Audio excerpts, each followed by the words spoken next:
வணக்கம், வணக்கம் நண்பர்களே. நான் உங்கள் அரேஸ் ரோபி. இன்னைக்கு நம்ம பார்க்கக்கூடிய டாபிக் பார்த்தீங்கன்னா, இந்த டெசிஷன் மேக்கிங் அப்படின்றது ரொம்ப முக்கியம். ஆனா எந்தெந்த சிச்சுவேஷன் அப்படின்றது தான் இங்க ஒரு மிகப்பெரிய அளவுல ஒரு ரோல் ப்ளே பண்ணும். அப்படி என்ன அப்படின்னு பார்த்தீங்கன்னா, இந்த காணொளியில செய்யக்கூடியவை, செய்யக்கூடாதவை அதுதான் பார்க்க போறோம். இதுல ஃபர்ஸ்ட் செய்ய வேண்டியவை என்னன்னு பார்த்தீங்கன்னா, முதலா இருக்கக்கூடிய விஷயம் என்னன்னா, உங்கள் வளர்ச்சியை ஊக்குவிக்கும் வகையில் இருக்கும் நண்பர்களை அரவணைத்துக் கொள்ளுங்கள். 2வது, கடினமான காலகட்டங்களில் உங்களோடு டிராவல் பண்றாங்கல்ல, அவங்களோட டிராவல் பண்ணுங்க. அடுத்து 3வது, நேர்மையான மற்றும் வெளிப்படையான கருத்துக்கள் சொல்பவர்களை ஏற்றுக்கொள்ளுங்கள்.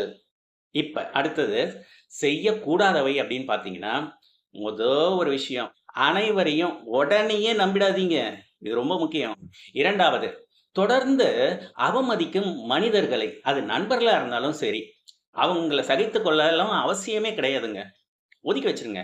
3வது, நண்பர்கள் கவருவதற்காக உங்கள் தனித்துவத்தை இழந்து விடாதீர்கள். இத செய்யுங்க. கண்டிப்பா உங்க டெசிஷன் மிகப்பெரிய அளவுல வெற்றியை குவிக்கும். மன நிம்மதிய குடுக்கும். நன்றி.